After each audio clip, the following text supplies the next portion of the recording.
Welcome to Southern Fried Baseball, brought to you by College Baseball Central, bringing you 90 feet closer to the greatest show on dirt. Here are your hosts.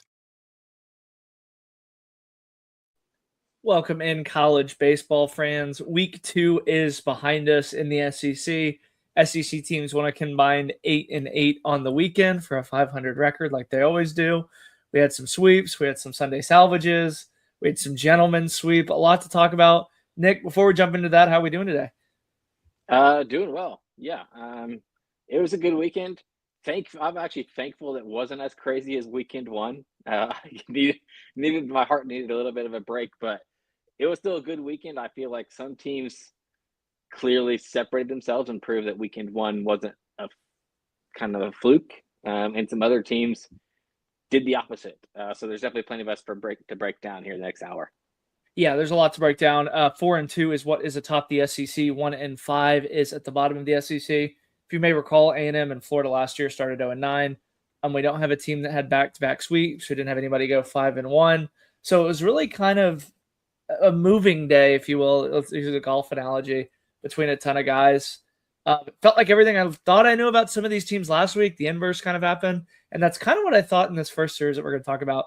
Kentucky goes to Ole Miss, loses 2 of 3. Tristan Becerra was absolutely electric. Somebody called them vanilla bonds. Post-spring break, Ole Miss beer showers were phenomenal. And Kentucky kind of kicked the ball around in those 2 games that they lost. 2 games that they won, they played phenomenal defense.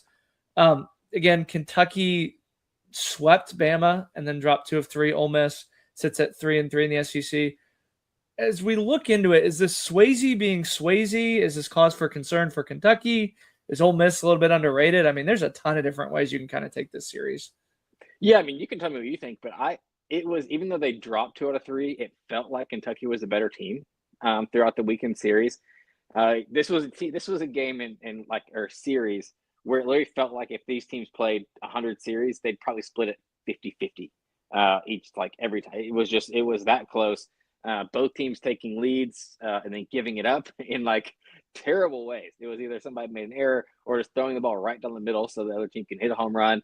I thought with Tyler Bell at that home run in the 8th inning on Saturday, I thought that was the end of it. I was like, okay, well, Kentucky just won this series, and then quickly Ole Miss turns around and scores 3 of their own in the bottom of the 8th. This was a very, very entertaining series, considering I think we both talked about it on Thursday night, whereas like this felt like a series that wasn't going to be one of the ones that this didn't feel like a must-watch series going into the weekend, but it might have been the actual actually the most entertaining one from just a viewer perspective because of how, like you said, there's a bunch of errors, there's base running mistakes, there was definitely plenty of home runs by both teams.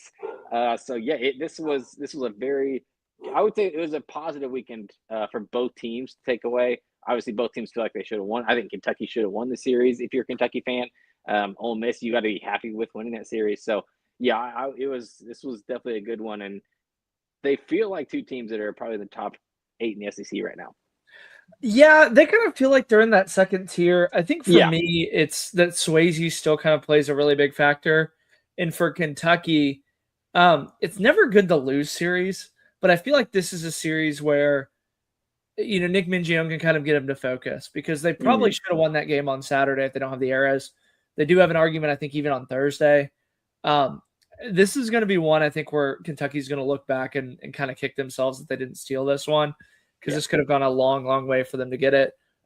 Tyler Bell being back in the DH role, but again, the losses just didn't look like Mingione type games. I mean, for as much as we've talked about the starting pitching, the 2 games that they lost, starting pitching really, really wasn't that good. For as much as we talk about the defense and the little things, the defense was absolutely abysmal in those 2 games. For me, I still think Kentucky's a little bit better team. I still have a ton of question marks along on this, but for me, Becerra's just been absolutely lights out. Udemark always has that kind of home run that keeps him close, and then Will Furniss just always seems to be kind of clutch, Johnny on the spot.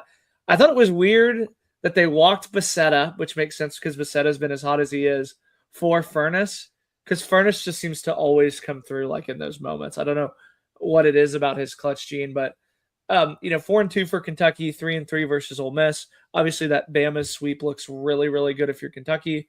For Ole Miss, that Texas series loss doesn't really look that good, or it looks a lot better. Excuse me. Yeah.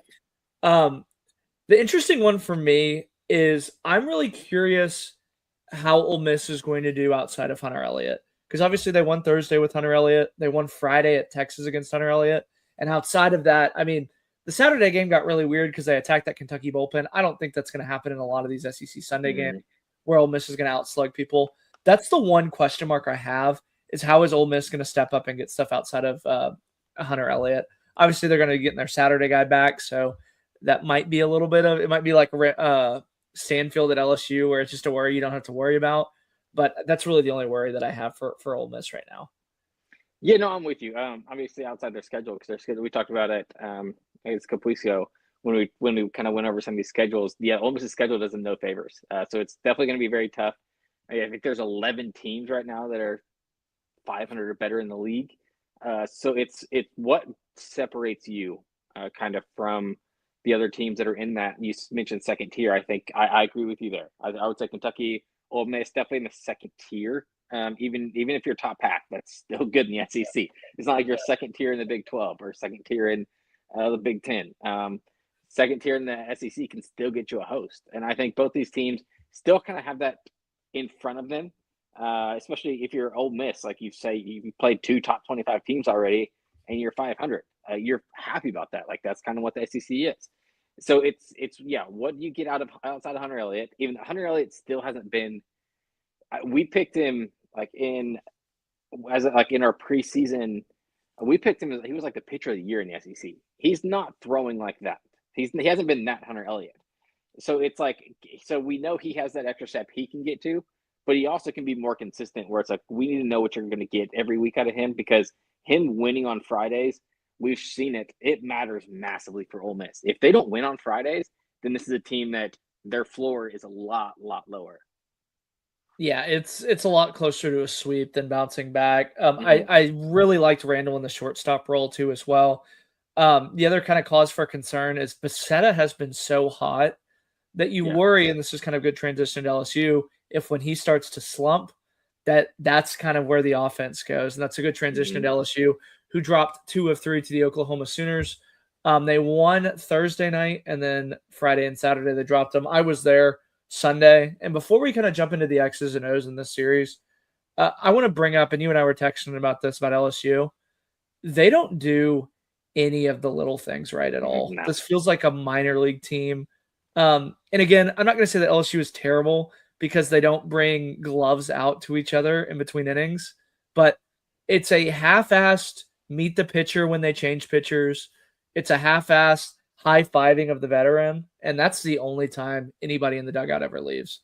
Like, guys are so, like Jake Brown in the on-deck circle, walks back into the dugout, walks to get his glove, runs out there, maybe gets a throw in. Like, they don't do any of the little things right. And inversely, OU does all of the little things right. On Sunday, I mean, they were turning double plays, they're making hero catches, but I think the thing for me that really kind of exemplifies the difference is Zach York in the dugout. You almost kind of forgot he was there. Like, he really wasn't involved. And Dayton Talkie, who's been a mainstay at first base the last 2 years for OU, when they had that double play, he's the one jumping up and down, going probably the craziest, and he's not even playing. I think that really just exemplifies the difference in these two teams. And ultimately, the baseball gods rewarded OU with a series victory. And they're 4-2 in the SEC. They got 2 wins over 2 very, very solid programs. Obviously, the road's going to get a lot tougher with Texas. But before we get on LSU, what's impressed you the most about Oklahoma these past 2 weeks? It's got to be how deep their lineup is. It's not like there's nobody care. Like, as good as Willetts is, as good as, like, we've seen kind of these names. It's nobody's carrying them. Camden Johnson, the obviously Wichita State transfer, had a huge home run, obviously on I want to say Sunday, but it was Saturday, game 3. But it's nobody is carrying them in the fact of where it's like we need to rely on these 2 hitters, otherwise we're not going to win games. They figure out ways to win. Like, it is a top to bottom lineup. They're all kind of consistent. Like, even though nobody's overly consistent, but nobody's really struggling. It feels very old school, kind of like you said, like where it's hey, like they're doing all the little things. they like whatever 2 sack bunt or 2 squeeze bunts this weekend per runs. Kind of say like there's little things. I don't think LSU has any like all season. It just feels like a team that does feel very old school. It feels very, especially even if you look at the lineup, the size of their lineup doesn't even look SEC.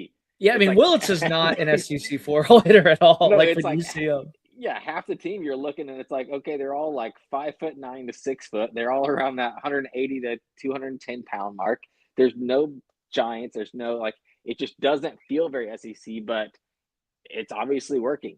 They do what they have to do.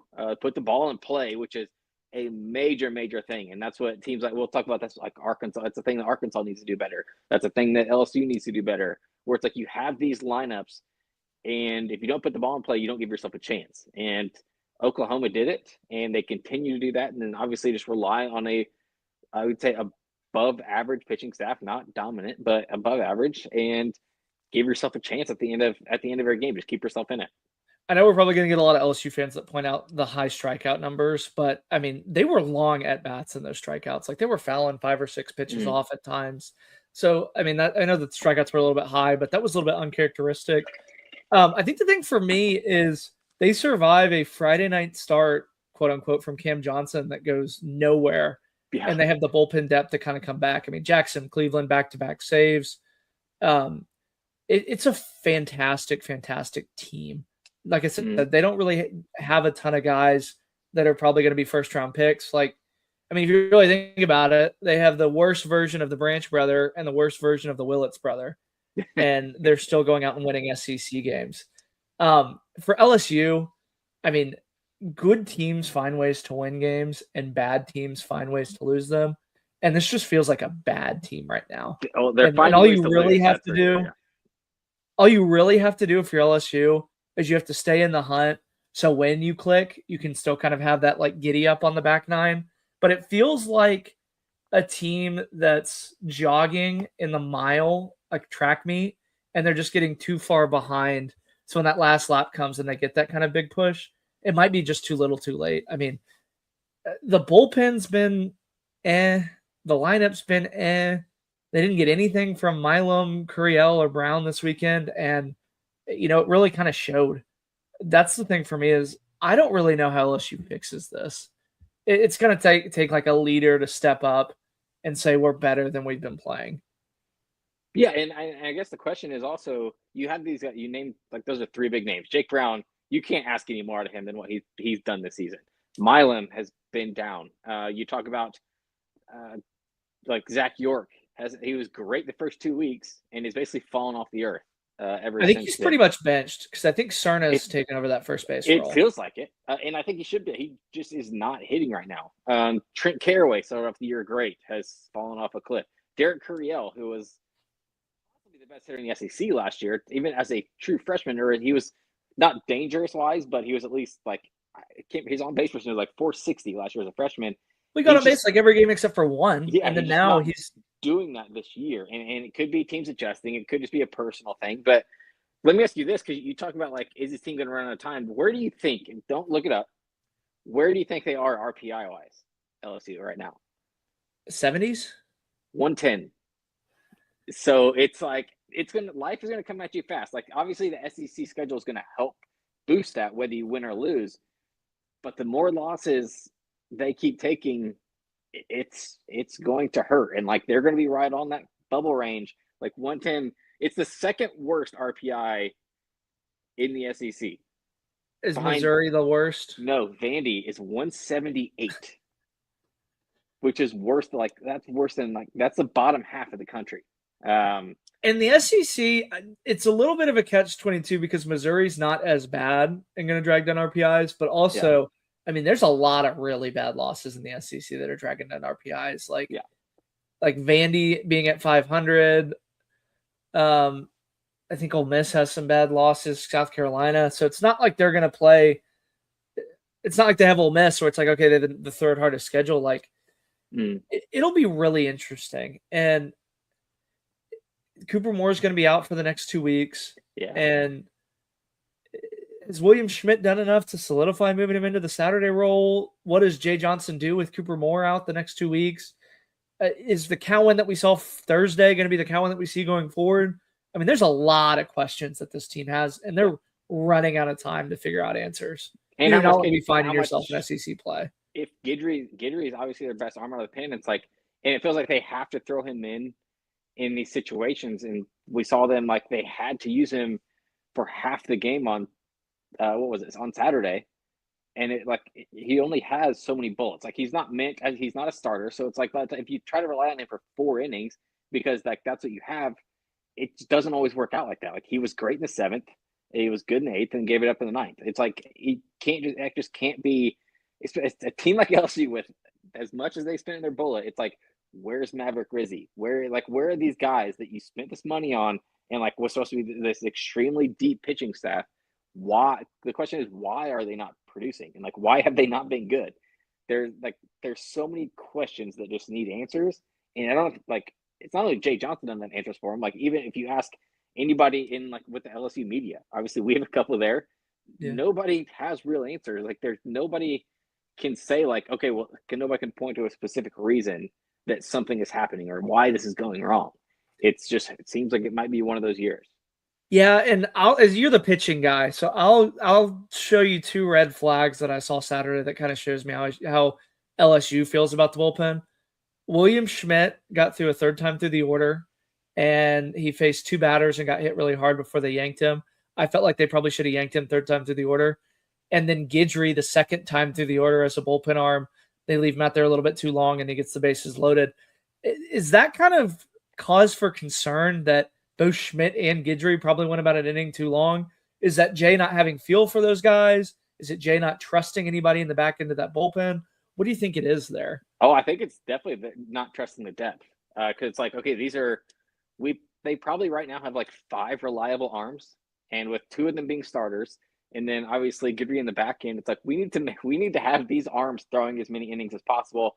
And it's like the hope is Schmidt going in the 3rd time through the lineup. It's like, let's just hope and pray he can get to as many guys as possible because we don't want to have to bring in 3, 4, 5 guys out of the pen because even if one of them does well, then it's like, okay, do we trust 2 of them to do well? And if 2 of them do well, do we trust the 3rd one to also come in and do well? So it's like the depth is where that issue is. And I think I trust Jay to kind of know what's going on, but it's at some point you kind of, especially now you're 6 weeks into the season, you kind of hit that point where you realize, okay, we know who our guys are in the pen and we know who we can trust.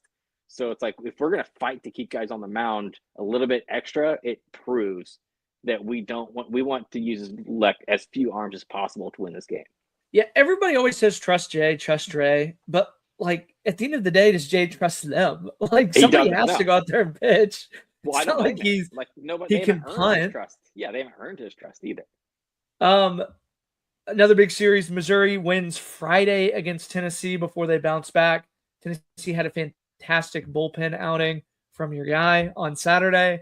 And then Sunday was a very, very competitive game. Evan Blanco was pretty good. And then ultimately Tennessee pulled away like we saw Auburn last week. First for Missouri, I mean, they are worlds ahead of what they were last year.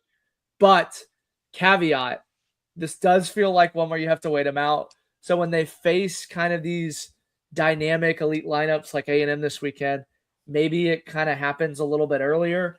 That's because it's just back-to-back weeks. But for Tennessee, this felt like one where Elander really kind of grew up as a coach Saturday. We saw it with Michael Early in kind of that Kentucky series despite the loss. But it feels like Elander's kind of starting to figure out the calls he wants to make, the guys that he has in the SEC. And I think Tennessee's a better team despite the loss to Missouri this week than they were last week, in my opinion. I would say just to kind of let's put the focus on Mizzou for a second. Yeah, this is it is a legitimate SEC team now. Like last year at times where it was just like, okay, who gets to play Missouri? Who's gonna go sweep them? That's not the case this year. It's like they are bringing like Pimentel, fantastic. Kellenbrink has been absolutely awesome. It's like, and the difference is, and I texted the group, like it is a legitimate SEC rotation. Like these aren't just like arms that they brought in and say like, okay, what arms do we have and who are we going to throw out there on Fridays and Saturdays? These are legitimate SEC starters that would have a chance to be, especially Pimentel would be starting on a lot of teams. Like maybe not be a Friday guy, but he would at least be starting a Saturday and Sunday on almost every single SEC team. Like this is a legitimate pitching staff that is going to keep them in a lot of games. And then offensively, this has been kind of the year in, like year out thing. We said it, and it's how they have to play. It's very Kentucky-ish. They don't have anybody that's going to like kill you, but they are like 1 through 9. They are scrappy. They're going to find ways to get on base. And then when they get on base, they run a lot, and they're going to find ways to score, and they're going to do like the little things right. And it feels like Carrick Jackson kind of has that roster that he's been looking for, where it's working. And yeah, it's just one of those things where it's like they are going to squeeze. They're going to beat a lot of teams this year. Now, how many series they win, that's where it's probably the depth and the question marks come in. Because I don't know how many like full series, how many teams they can beat 2 out of 3. But am I going to be surprised if they end this year with 7 SEC wins because they win like a game like almost every single weekend? Absolutely not. So that's where I'm kind of at with them. From a Tennessee standpoint, I don't know how many people knew this, but there was a sickness going through the team. I don't know if you were able to check in with the roster and like the lineups that were coming out each day, but they were so much different. And then I got a text very late Saturday night and was told to, I was like, hey, or I was told to lay off of Tennessee on Sunday because there's a bad sickness going around the lineup. We don't know who's going to be in the lineup, who's going to be healthy enough to play, and it clearly looked like it. You had Grimmer, who's a first baseman out there playing second base. You had, Tyler Myatt wasn't even available at all. You had just guys coming in and out. Levi Clark, I will say one thing the weekend said for Tennessee, Levi Clark playing for the first time in 2.5 weeks was a good sign to see. Like, and he's clearly not healthy. They have him in the 9 hole because he still can't like fully swing, and he was still able to get some big RBIs. So that was good to see. But I texted Gris and Q this as a Tennessee fan. You know what? Worse than seeing Tennessee actually lose, which really hurts, is the fan reactions to Tennessee losing is worse than Tennessee actually losing the games themselves. It's people panicking about.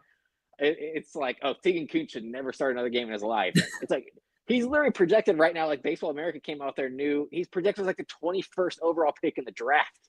And we have Tennessee fans freaking out saying he should never start another game in Knoxville. It's just like, you bozos, like calm down. It's like everybody forgets the era before Tony V, where it's like, think of everything before 2020 and realize how bad I'd almost argue that people forget the era that Tony V was last year. Like, I mean, this was their first SEC win in like 6 weeks. Like they lost the last 6 or 7 series. So, I mean, it hasn't been, okay. I do have one question.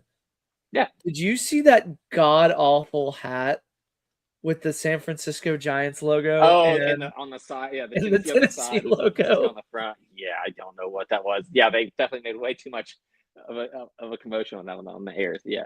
So, do you think A&M should do something like that with their old coach? Like what? Dual branded for his new team and old team. Yeah, just like what? I mean, what do you do? Just Texas A&M, like that would be burnt so fast. Or you're talking about somebody getting in a fight when you see a hat with an A&M and a Texas T on it. You're just asking for it. I like I said, I've come away very impressed with Missouri. I'm really excited. Pierce Seals, I know he had 2 home runs this weekend. Yeah. Tennessee, again, they're figuring a lot of stuff out. They're not healthy. At the end of the day, they're 3-3 in the SEC. They could be a lot worse considering how some of these first-year coaches have started in the SEC. They're still ranked. Obviously, there's a ton of stuff ahead of them, but that's kind of how I feel about Tennessee is just keep winning. Probably the series of the weekend for everybody. The Auburn Tigers hosted the Texas Longhorns. Auburn wins Friday night in an improbable fashion as Aiden Robbins, I don't know if he slipped and fell or let the ball go through his legs on Bristol Carter's single that turns into a home run. And then Saturday, they ambush Auburn before Auburn ultimately chips away. Bristol Carter grounds out to end the game. And then Sunday, Volantis did Volantis things, and Texas was going to take 2 of 3. I came away very impressed with Texas, which feels like the understatement of the year because we were all very impressed with them. But I said it on Thursday. How do you beat Texas in a series? And they had nothing. They had a weird play on Friday night. The bullpen was kind of pieced together, and at the end of the day, they're sitting there with Valantis on Sunday winning the series. Like that might be one of the best series victories I think I've ever seen from a team. Yeah, I mean, I'll toot my own horn here. I was the only one of us who took Texas to win the series, and they were 1 out away from sweeping it. I think what Texas showed is they are clearly. I think they're the best team in the SEC this year. I think it is kind of them, and they've proven that they're kind of, if you want to put it in tier, like they feel like that S tier, and then maybe there's like 4 A tiers right behind them, with Auburn being one of them. But Aiden Robbins proved he's a dog. Karma did kind of bite him. He's definitely got in between of, it was like, do you go where it's like one of those do or die situations. He felt like it was a do or die situation in center field, whereas like he was going to have to throw the guy out at home plate. And I think when he saw the third base coach was holding him up at third, then he kind of said, okay, I don't have to do this, like the do or die. Let me try to just field it. And then got caught in between. Obviously, it rolls through his legs. It feels like Karma bit him, and obviously Auburn wins that game.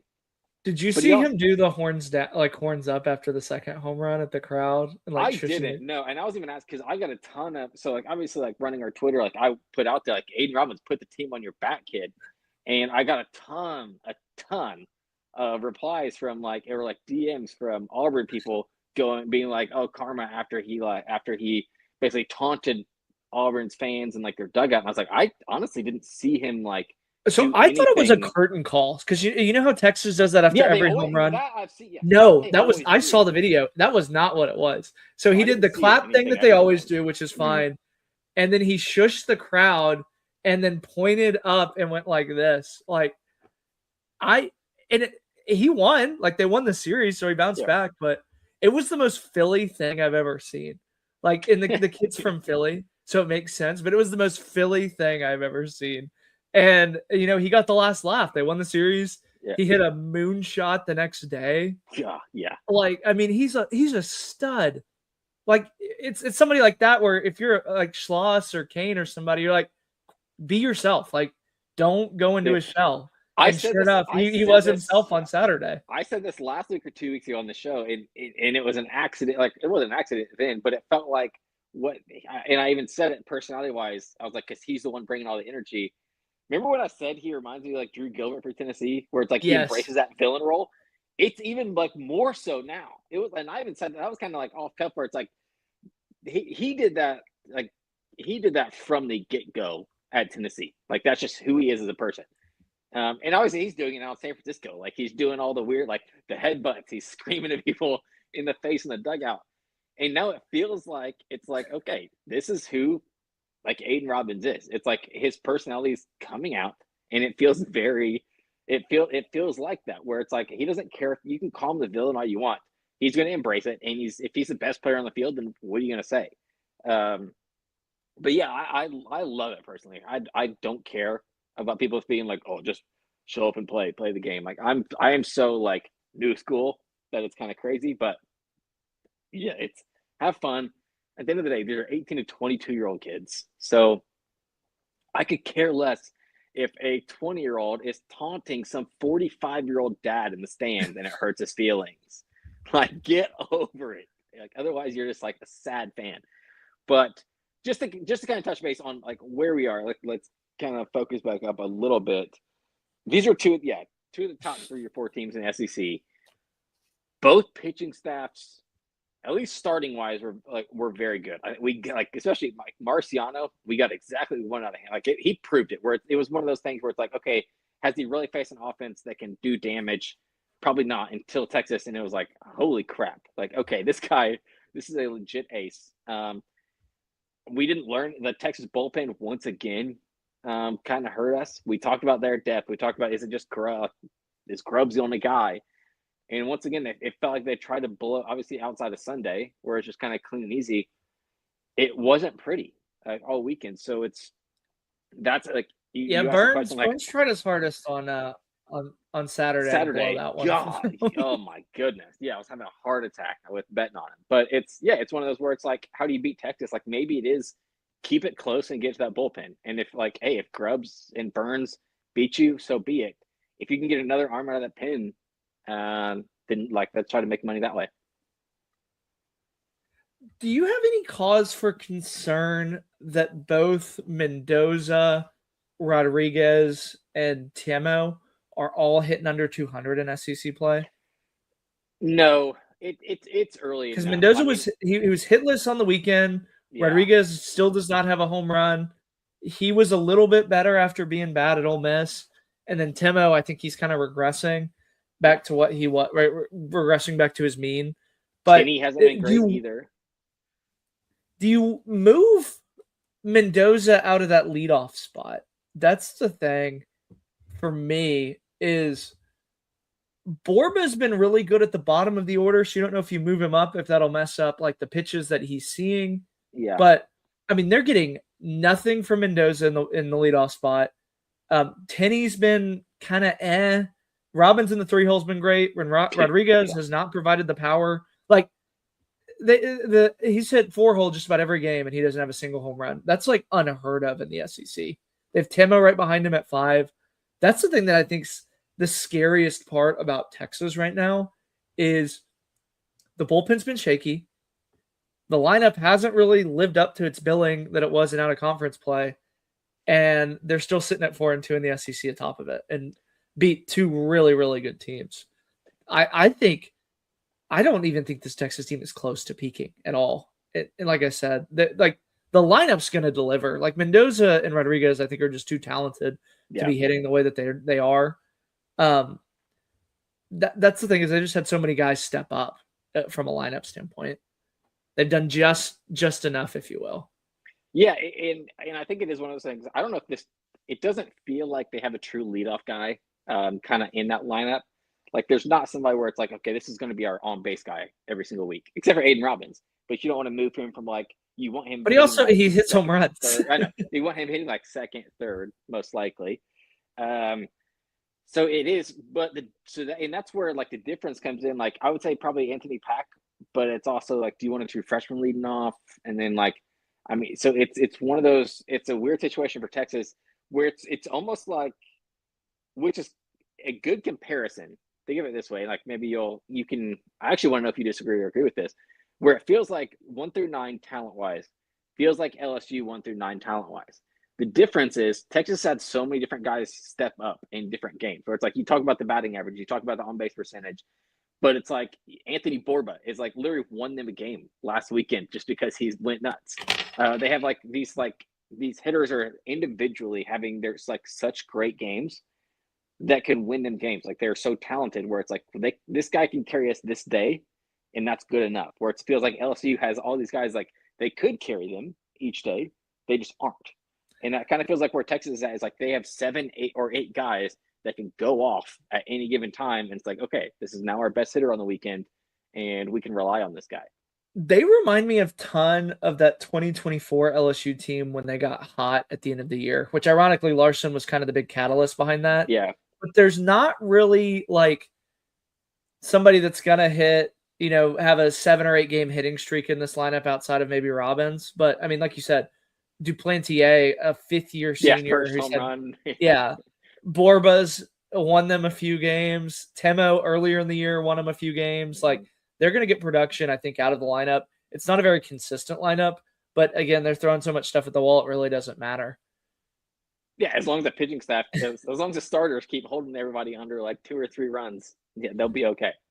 Yeah, I don't think you move Harrison out of the Saturday role. I don't think you move Atlantis. No. Like that's the part that's so crazy is you kind of in the back of your head, you're like, okay, if one of these starters kind of falters, you can move Crossland or Cozart into a Sunday role and speed Valantis up. Like neither of those guys. Now we know why they waited so long to announce everything. Like, yeah. I mean, Flores hasn't pitched at all since his one midweek thing, and he was the guy last year for this team. Like, it's just insane.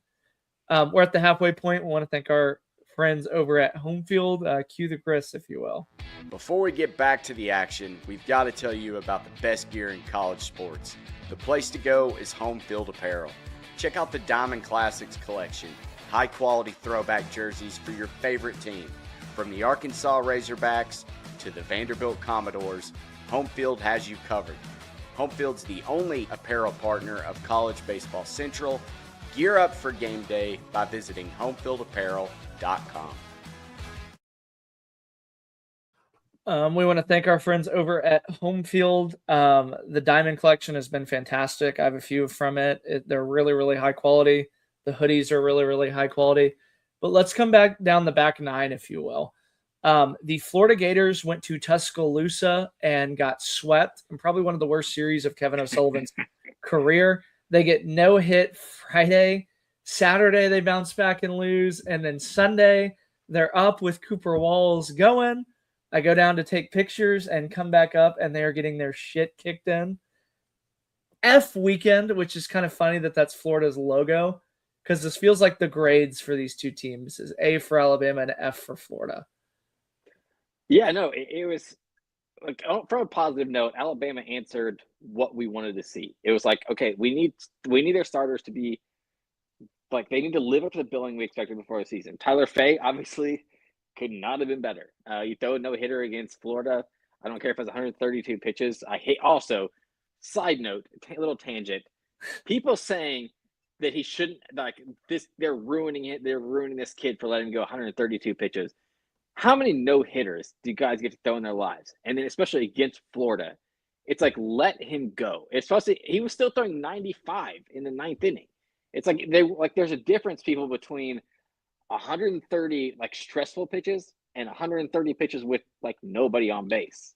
Like, it's just one of those, it's basically just like throwing a bullpen over and over and over. That was what I was going to add to it. Was I remember Quinn Matthews when he had that ridiculous one last, like 3 years ago. Yeah, the 153. Yeah, we talked to him in Omaha after, and he was like, yeah, everybody tried to make a big deal out of it. He goes, I wasn't throwing like off speed that much. Like, we were up big. Like, he goes, it's not very stressful on my arm. Like, it's just kind of playing long toss. I mean, they're up 6 in Florida. Like, they have, like, if you can save the bullpen for as long as you can. Correct.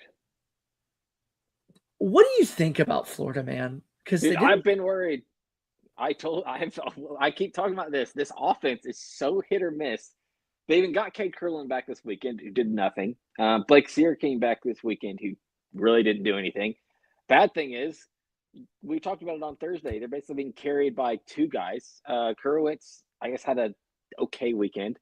But then with Lawson being, you could argue, has been the best hitter in the SEC to start the season. And then he has to leave with just like with a back injury. I know it's precautionary. It sounds like he's going to be back soon. But it's just like, why? Like this, there's so much talent on this offense. Like when you look at it from a lineup standpoint, you see the names on the scorecard. It's like, okay, this team should be hitting, and they just aren't. Like, it felt like was almost getting no hit by South Carolina last week. Was that a fluke? Clearly, it's not a fluke, because they've basically been no hit back-to-back Fridays. So I don't know what to think. It's like Liam Pearson continues to be good.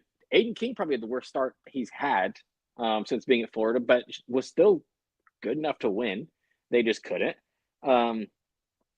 So from a Florida standpoint, yeah, like it's like, okay, red flag for sure. I'm trying to find the quote that one of the Florida beat writers had, and I can't seem to find it. But it was basically about like, it's not his job to like bring balloons and celebrate. It's on the guys. And I mean, you saw that video of him like just looking defeated. Like, what in fairness, that's how he looks when they win too. He always looks miserable. So, but I mean, where do you go from here? Because again, you have Justin LeBron flipping his bat at the catcher's feet. You have Brady Neal flipping bats. You have like, this feels like one where like this could spiral out of control really, really fast. And I want to say something, and this is going to come off kind of vague, and I want it to be vague intentionally. Florida is not giving Kevin O'Sullivan the like tools that some of these other coaches have. And there might be somebody who gives Kevin O'Sullivan the tools he deserves in the very near future. I mean, that's not very vague. Like, there's only kind of like, you might want to be vague, but I disagree. Like, I don't know what else Florida can do. I don't think it's a Kevin O'Sullivan issue. It's not. That's what I want to clarify. Yeah, I don't think it's, and it just, I don't know. The talent is there. Like, if you look at like this from a like a whole roster standpoint, it feels like this is a top 5-6 roster in the SEC. Like for it, especially guys like who are going to move on in the future, where it's like, okay, these are MLB draft picks. I mean, I have Florida at 8, and I feel like I just like list. I feel like I'm just walking like with my head 1, between 2, like 3, 4, 5. I'm probably more disappointed than Florida is because I had them at 8 before this weekend, and I had to drop them out of the top 25. Like it's I went and looked at it because we've been doing this poll for 4 years. This is the first time I have ever dropped a team out of the top 10 into unranked, and Florida deserves it. They get no hit on Friday. Saturday, here's you a funny quote. Let me read it because I just lost it. This is from Gator Waves. Not sure how it was possible, but somebody topped Todd Golden's disastrous Sunday, and we have only Kevin O'Sullivan to blame. Like, it was terrible. Everything about this was terrible. It's just a bad look getting swept, like especially getting swept. Like it feels like you should steal one at least. Well, it's one thing to get swept and like weird, like it's one thing to get swept and like weird stuff happened.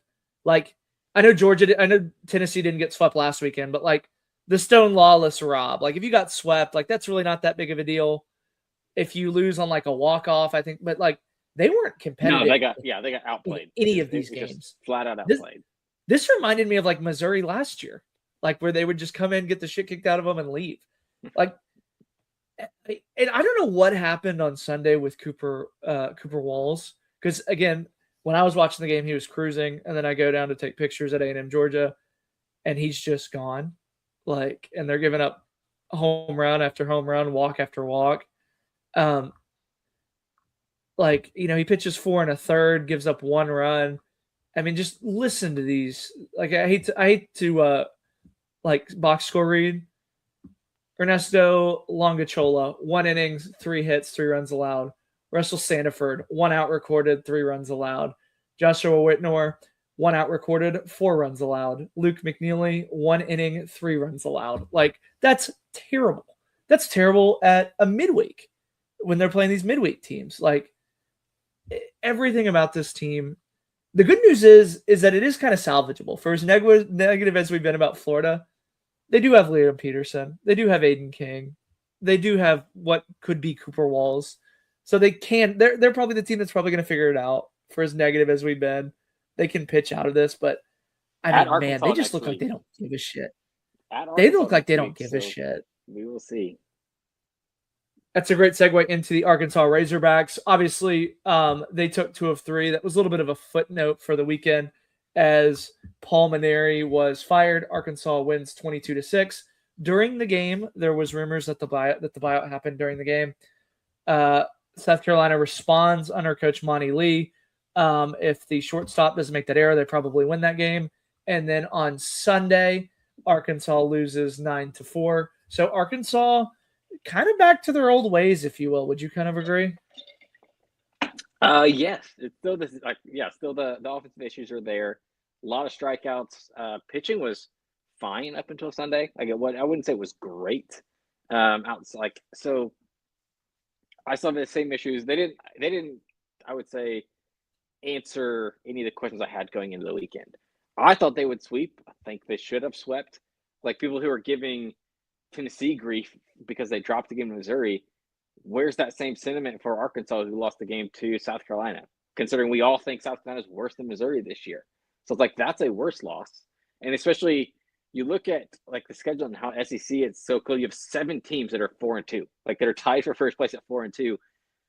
Those losses are gonna those are ones that are gonna matter at the end of the year. And like depending on who wins the SEC or not, is like, did you sweep South Carolina or not? Or did you only take 2 or 3? So I think that was a rough one Sunday, kind of inexcusable. So it's one of those where it's like, hey, great for South Carolina to actually look like they gave a crap again after Matt Palmineri got fired. But that's a game as an Arkansas fan, that's a sweep. That's a sweep you need. Yeah, they probably should have dropped 2 of 3. I do want to ask you this question because we've talked about South Carolina's schedule. They got Georgia this weekend. They got Texas after that. They go to Missouri. They have Mississippi State, Kentucky, LSU, Bama, and then at Vandy to close that out. That is 24 SEC games. How many wins do you think South Carolina gets under Monty Lee? A. B. What is your percentage that Monty Lee plays his way into keeping this job? And then 0. C. Oh, really? Yeah. So if they go 15 and 15 in the SEC, so that's 14 and 9. Okay. If they go 15 and 15 SEC, then pigs are flying outside of my window. So how many games do you think they win?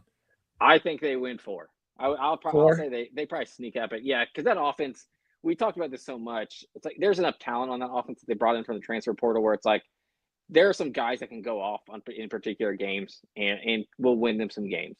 So I do think they sneak some out there. If you ask me how many series they win, I'd probably say 0.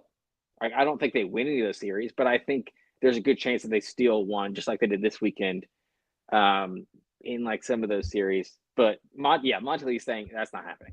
I was going to say 0%. Andrew asked that question. I don't think that's happening. I mean, the name that they're rumored to be getting is pretty incredible. I think that they're going to get a little bit of a boost, but I mean, these next 2 weeks I think are going to humble them, and the whole Monty Lee thing will get old really, really fast. Let's move on to another one that we can kind of breeze through so we can talk about A&M and Georgia at the end. Yeah. Mississippi State sweeps Vanderbilt. Vanderbilt sits at 2-4 in the SEC. Mississippi State bounces back to sweep them. They run-ruled Vanderbilt on Friday or on Sunday, 7-2 Saturday, 4-2 Friday, obviously. 4 hits, 2 of those from Chris Maldonado. For me personally, and you can I'll ask you the same question.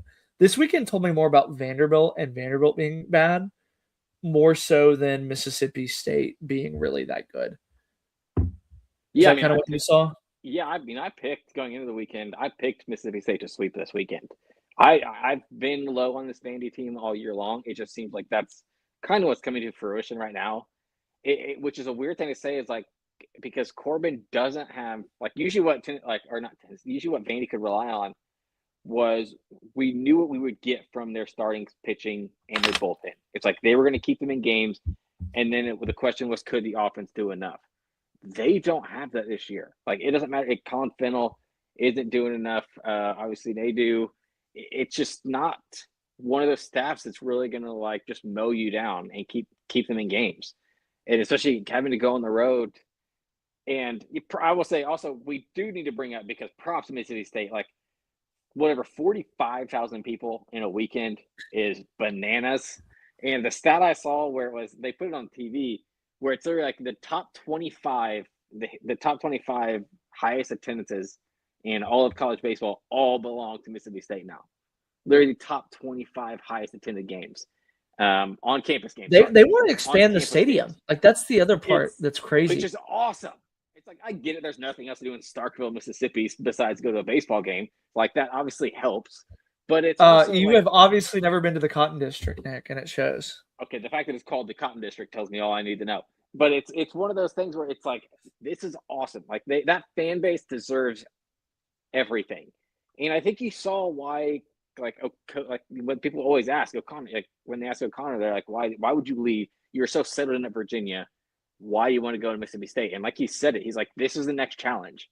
This is the kind of pinnacle of the sport, where it's this is probably the best fan base, that you're in the best conference. It's the most pressure to win, literally yada, yada, yada, all the above.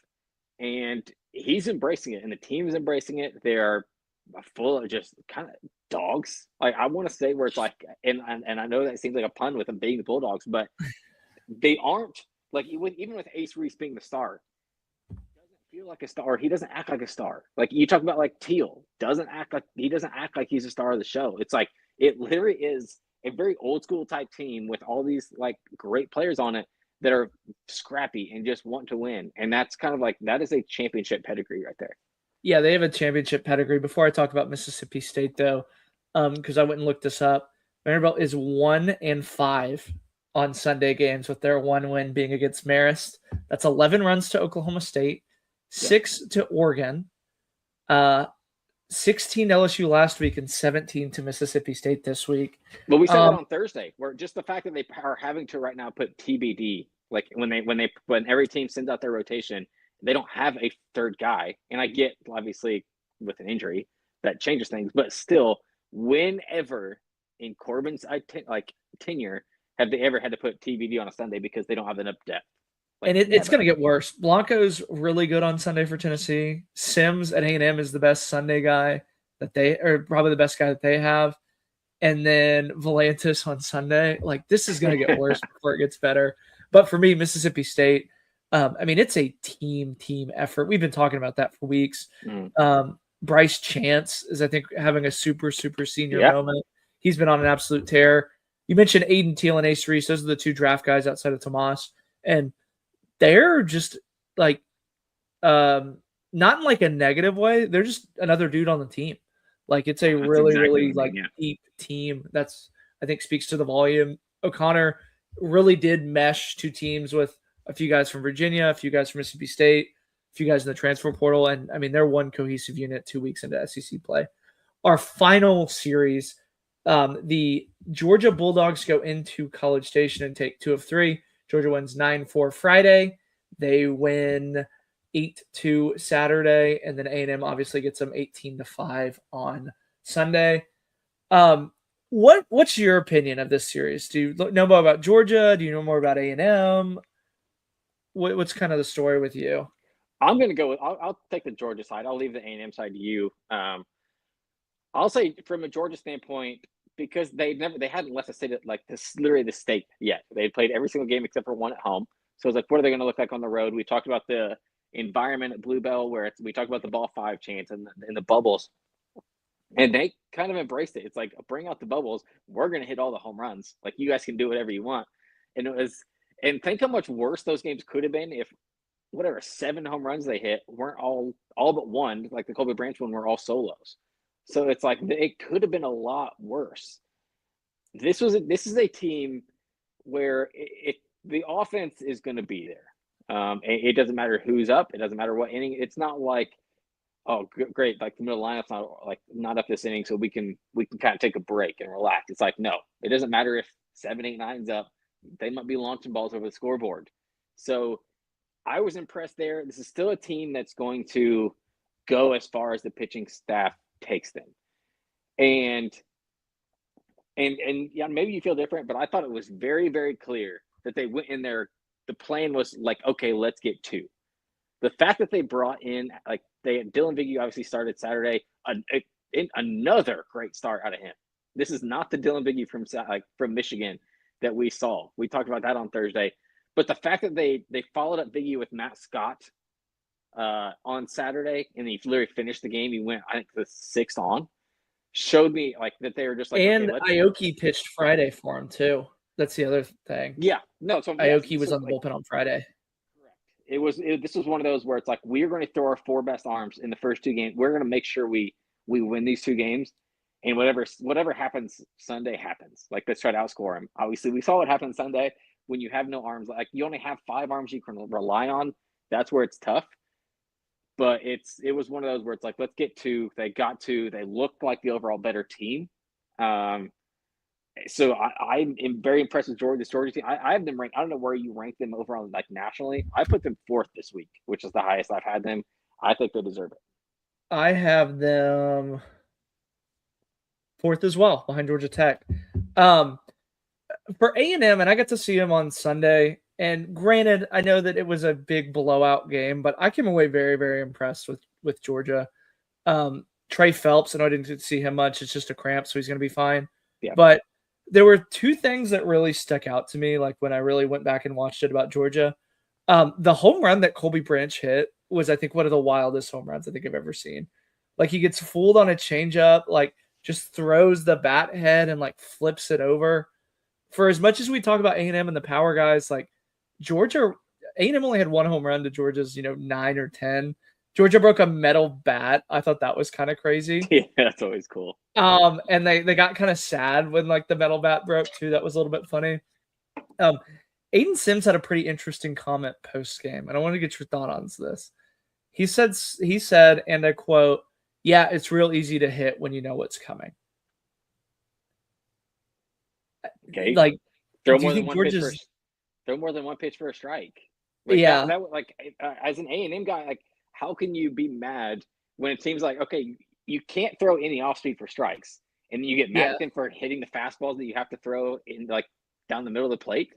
Like yeah. I that's didn't literally know if your that job was as a a hitter. shot at Georgia for stealing signs, if it was a shot at the pitching coach for calling play, like the pitches. Well, I there's was no going to try excuse and for get your stealing signs anymore. Like it's just like, especially now with like the pitch com that everybody has in their hat. Like there's like yeah. catchers aren't even giving signs these days. Like outside of I know Ryder Helfrich does. Like Ryder Helfrich Maybe kind they of were is tipping is pitches. the Like it only was just a one. weird comment. Tipping pitches is that would be different. Okay, but then if you're tipping, that's literally blaming yourself for giving away what you're throwing. Yeah, and So Aiden it's Sims, like I will say this, Aiden Sims was the only pitcher that pitched good for A&M this weekend. correct. They still have bullpen issues. They still need kind of that Weston Moss to step up. Weston Moss is actually okay until what it was like the fifth or sixth. It was like one of those where it's like okay, we left him in an inning too long, but like he wasn't bad. Well, here's the weird one about Sadeo is Sadeo pitched really great outside of giving up home runs, but that's kind of a big part of pitching is not giving up home runs because he went 5 1/3, like he had 11 strikeouts. Like I know the bullpen kind of fell down the stretch, but I don't think there's another team in the country that I would say this about. Maybe Georgia, but you have to feel like that's a win if A&M pitches into the 6th or 7th inning with a starter, regardless of how many runs he gives up. Like I think Sadeo kind of gave him a good chance to win.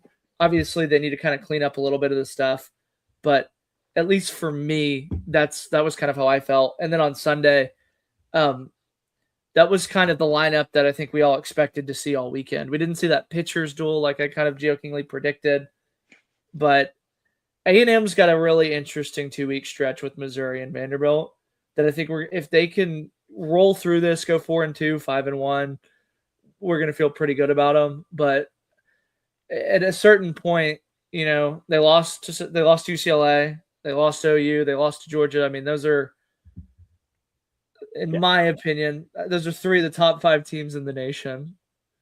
But eventually the wins have to start matter. Like this is where they can kind of, these are games that they're supposed to win. Yeah, it's games like so. I guess let me ask you from this standpoint: do you think they have to go 4-2 or better to be considered a successful stretch? Yes. In that 6, do you think 4-2 or better? Yes, 4-2 or better. Yeah, 100%. Just because if Georgia, if it was reversed and they went if they took 2 of 3, but when you get behind the 8 ball by losing one of your home series, you got to go steal a road series and you got to sweep at home later to kind of get some of these games back. Before we go, just because we have 2 minutes left, I wanted to ask your opinion on something.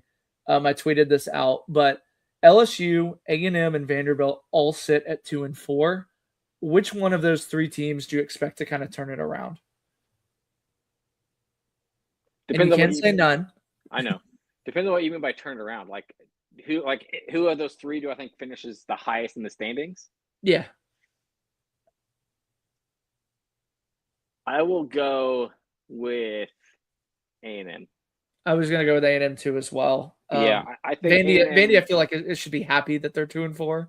Yeah, I still don't trust this Vandy. Like the Vandy offense, I don't trust, and especially their pitching staff has shown not to be reliable. I don't know what's going on with LSU right now. So at least the A&M offense feels like the best out of any of those. Like when you talk about pitching staff or offenses for any of those 3 teams, I feel like that's like the one constant is like you kind of know what you'll get out of the offense. They need guys to stay healthy. Like Kopian has to stay healthy. Caden Sorrell for sure has to stay healthy. Bear Harrison needs to start hitting. Like that's not a guy who should be hitting 8th in your lineup because he's hitting 204 right now. Yeah. Like he needs to be better. But I would say A&M would probably be the team I'd trust out of those 3. That is all that we have time for, as we kept it under an hour. We have the Rydell Report coming up next. We're going to be back here Thursday right before those games. Thanks, everybody, for tuning in. We'll see you on Thursday.